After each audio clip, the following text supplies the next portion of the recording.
It's like anytime the World Cup comes around, there's always one topic that seems to come up. Why are there so many African players on the French national team? FIFA's eligibility rules tend to spark a lot of controversy around race, ethnicity, and nationality, so let's break it down. So, to explain the difference between the three, let's use Vinny Jr. as an example. Vinny Jr.'s race is black. His ethnicity is Brazilian. He was born and raised in Brazil, but he now has Spanish citizenship as well because he lives and works there. So technically his nationality is both Brazilian and Spanish, but he is Brazilian and he chooses to play for the Brazilian team. And FIFA's eligibility rules state that a player can be a national of a country by meeting at least one of the following criteria: by birth, by parentage, by ancestry, or by residency. And obviously there's rules around this. You can't be Moroccan one year, then a French one year, and then Moroccan again. You can only change your nationality once, and there's still parameters around that. So now that we have all that ironed out, what's the deal with France? So I don't have enough time to explain France's colonial history and post-war labor shortages, and I'm sure a lot of people who ask that question don't even care.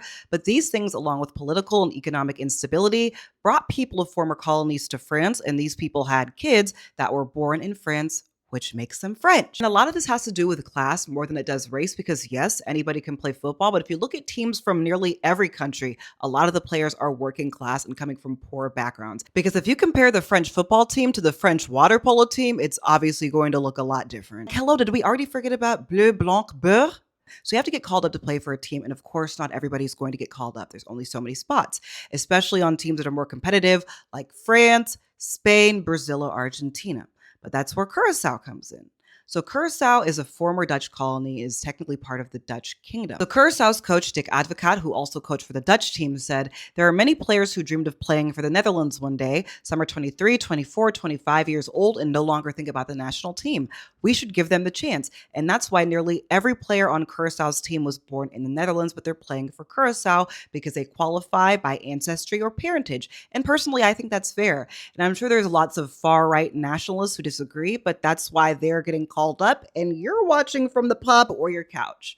And now obviously things can get a little bit messy, like Nigeria accusing Congo of having ineligible dual nationality players and Malaysia allegedly forging documents for foreign-born players. But again, different story for a different time. And wait, who said that one quote? When you win, you're French, but when you lose, you're African? Somebody correct me in the comments. I know you always will. And this has also been talked about with Italy's national team as well, and people saying Mario Balotelli is not actually Italian. But the last time I checked, the last time Italy qualified for the World Cup was in 2014, and the last goal was scored by Mario Balotelli. Thank you so much for watching. I'm Fatu, and this is my series, Fast Football with Fatu. The World Cup is rapidly approaching, so please like and follow to lock in for more content like this. So please let me know what you think in the comments, and don't say anything crazy. Thank you so much for watching.